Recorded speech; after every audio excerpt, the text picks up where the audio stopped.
welcome back for the fifth episode of What the Hell Does That Mean? And we have a special guest today that's going to talk to us about hurricane season, what we should be doing, because we all know in Orlando how last season went and all of us rushed out to get sandbags. She waited an hour and a half to get them, probably in her heels.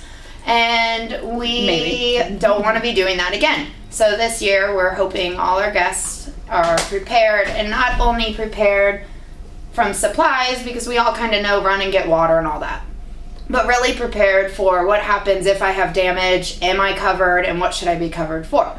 So we have David Pederson here, and he is going to kind of give us an overview on insurance and what we should have and when we should get it. Yeah. Can't get it the day before, apparently. Is that true? That is true. Why?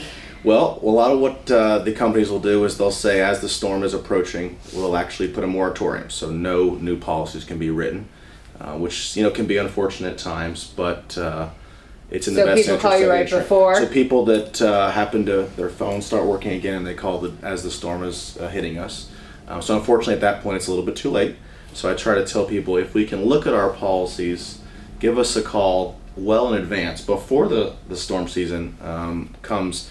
We can make changes, add flood coverage if necessary, things like that. And that's kind of why we have, like right now, this is actual National Hurricane Preparedness Week. Season officially kicks off June 1st, and you'll see it in the papers. There'll be special sections talking about what you need, to have on hand at your house. But there's other things to think about too, like yes, we know batteries, generators, non-perishable food, water, and ice. But what if you have to evacuate? What do you have to take with you?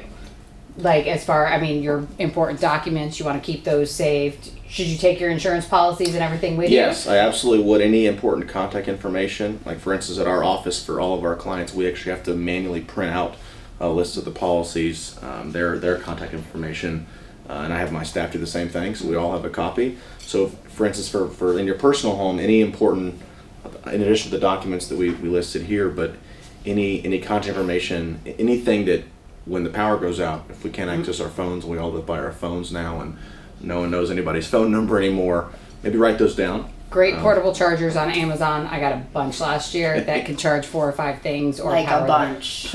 Like she went overboard. 4-year-old needs an iPad. So tell me this, hurricane policy, is that separate than just a basic home insurance policy? The answer is no. So the hurricane coverage is actually a separate deductible that'll be applied to your insurance policy. So if you look at the policy, there'll be 2 different premiums, one for the hurricane related and one for the non-hurricane related, and there'll be separate deductibles for each. How do deductibles work for hurricanes here? It's not like $500 deductible; it's a percentage, isn't it? So typically it's 2%, and that percentage is of the coverage A number. So let's just say the home is insured for $300,000. You're looking at 2% of that $300,000 value. So the first $6,000 of any sort of claim that would be reduced from any payment checks. If you have $10,000 worth of damage, you have a 2% deductible in this hypothetical scenario, the insurance company would just send you a check for $4,000. So if we have a situation like last year where we have a storm come through, which fingers crossed we will not, and a homeowner has damage, what do they need to do? What are the steps that they need to take to make sure that they get everything going the right way? Sure. One of the biggest kind of misnomers out there is if someone calls in and inquires about a claim, then there's sort of a claim on their record, even if nothing gets paid out or if it's underneath that deductible amount.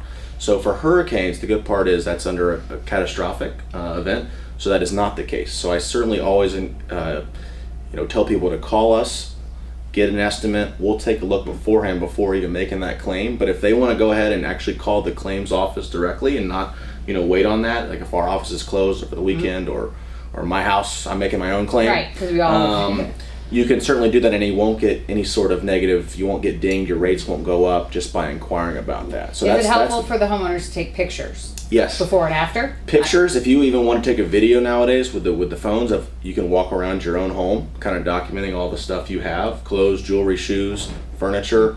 That's something in the event something happens, we can say, well, this is, it'll usually be time stamped when you took the video or photos, to kind of prove you have those items. Because how many people have the sales receipts for all the furniture they purchased, or anything like that? Hopefully they do. But that's a kind of a nice thing to do beforehand, and then of course pictures afterward. Okay. And what about Would be good. assignment of benefits? This is a question that comes up. Don't do it, right? Never sign it. do Never it. sign it. Never sign any assignment of Don't benefits. do it. There unfortunately is a lot of kind of fraud out there for hail damage, whether it's a hurricane related or not. And same on the auto insurance side, same with if you have a windshield crack.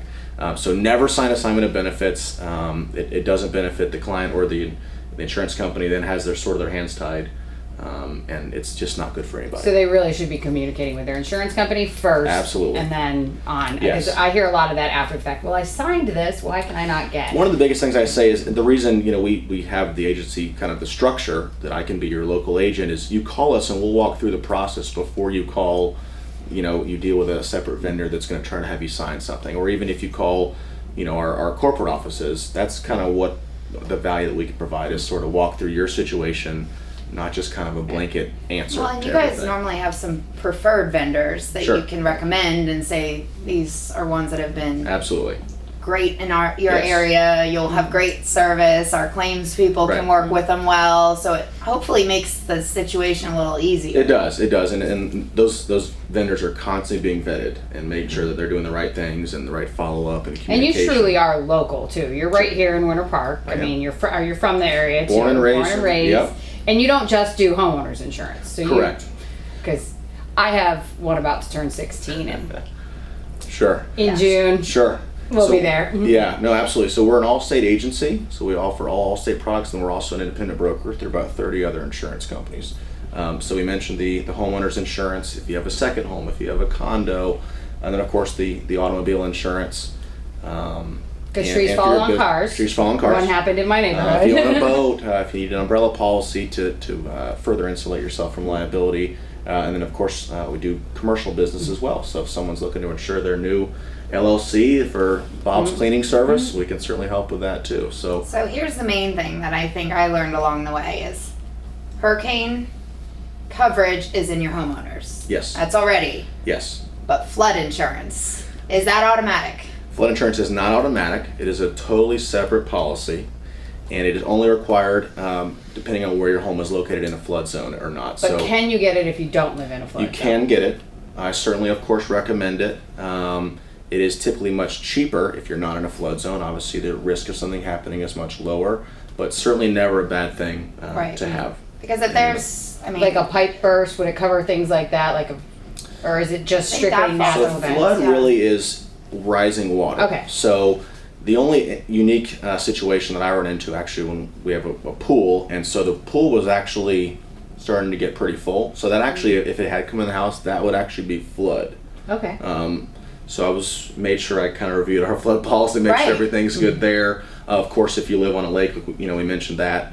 If you're near the ocean, anything like that, you would be required typically to have a flood policy. The mortgage company would actually require that, but certainly not a bad thing to have, even if it's not required. but so I learned this, and kind of I think it was important to point out is, so during a hurricane, even if I'm not in a flood zone, if there's rising water and that's where my damage comes from, my hurricane policy's not covering it. Ish. Correct. Okay. Correct. Because that's where, you kind of say, but it was during the hurricane. But you're not covered on the Yeah, flood. if we went through kind of a scenario, a lot of what we get is someone, the hurricane comes, their roof blows off, then they get water damage inside the home. Of course, the initial event would be due to the wind pulling the roof off, so that water damage would be due to wind, not any sort of flooding. And you mentioned if a pipe burst, so that would be under your water damage coverage. That would be in your traditional homeowners Okay. insurance policy. Now, But if you have a retention pond and the spillway fails and it comes onto your property, then that's flood insurance. okay. Yeah. So because I'm not in a flood zone, we have a retention pond. We do have flood insurance though, so Good. not good. Good. But Good. flood insurance takes some time to get. There's typically get it, yes, correct? typically a 30-day window because of that specific fact. Usually, people are inquiring about it Right now? as something's Like- happening. Yeah. The outer Or- bands are so- coming in. Sure, sure. Or a week prior. Right, So, right. So there's hence why we're doing this now is you should really grab your policies, Yes. review them, heavily consider floods, especially in Florida. We saw what Irma did last year. There was floods where you would have never thought floods were. And if you're not in a flood zone, I can personally say it really was not that expensive for a No. year, and it's a great peace of mind to know no matter what happens in that hurricane, it's covered under one of my 3 policies. exactly. any other tidbits that you would give them as something Sure. you wouldn't think about? I mean, we have our list, we have our things to secure. Going through them, we all kind of know them really quick. Is flashlights, batteries, chargers, tons of water, non-perishable foods. I'm good for Coolers days. to put ice in. Yeah. Generators, propane. Gas in your car. Gas in your car, cash, documents, all that. And we kind of know all of those, but are there any things that like we're not thinking Sure. about that you think One of people the- should know? Sure. One of the biggest things, getting back to the actual policy itself, that I ran into many times is people really didn't know what they had until they're actually making a claim. So I would say just pull that policy out and really look at your deductibles. Many times people, are buying a home, and that's just part of the process, and they don't really understand what they're buying. It's just, sure, get it done, let's do it. So one of the things we try to do at our agency is really educate what people are buying on the front end, because everyone's busy, but when things happen, it's usually we look at things after the fact. So really pulling that policy out, and if you have questions or you look at your deductibles, make sure your home is properly insured. That's something on the policy that I always tell And I think people that's a ahead of great time. benefit of having a physical relationship with having an actual local agent that you can go talk to, rather than just getting a quote online and doing it and not really having a conversation about what's going on. So again, huge benefit to having a local agent that you can actually pick up the phone and call. Yeah, and one of the biggest things when people kind of review their coverages is think, well, I paid this much for the home, why is it insured for this? Well, we're not insuring the actual land. Right. So here in Winter Park, there's obviously pretty high property value. We're insuring the structure itself. If, God forbid, it burned to the ground, well, we would rebuild it back for like-kind construction. So it's not necessarily what that loan amount is or what the purchase price was, which can sometimes be kind of confusing. Well, and just kind of on a parting, if people right now, like all our thousands of viewers, are gonna run and grab their documents. I know everyone's doing it in the next hour. Yes, for sure. They can bring them into you and ask you to review them for them, Absolutely. even if it's not your policy, and Absolutely. hopefully then you can fill the gaps if they have any gaps. I would love to do that. Yeah, that's one of the biggest things. We want to just educate people, regardless if they're our current client or not. We want people to be properly insured. So when the hurricanes, God forbid, hopefully they don't come, but when they do, people can feel more secure. All right. And one of the things we're not going to cover in our 2-hour special is there are some considerations for your business. We're going to have a blog coming out later today that will address some of your business concerns. We are happy to offer complimentary consultations to anybody that needs to review their hurricane contingency plan for their business, or what they need to put in place. And next month's going to get really exciting because we're changing things up a little. See, we're in a new set today, but tell all your friends. We're going to be more interactive. We're going to have a giveaway next month, be it trivia or something that you're going to be on notice for, but we're going to make some exciting changes, so we want to see you next month as well. Yep. Thank you for joining us, and we wish everyone a safe hurricane season. And if you need anything at all, David, Sarah, myself, Kendrick Law Group, we're all here to help you. Have a great night.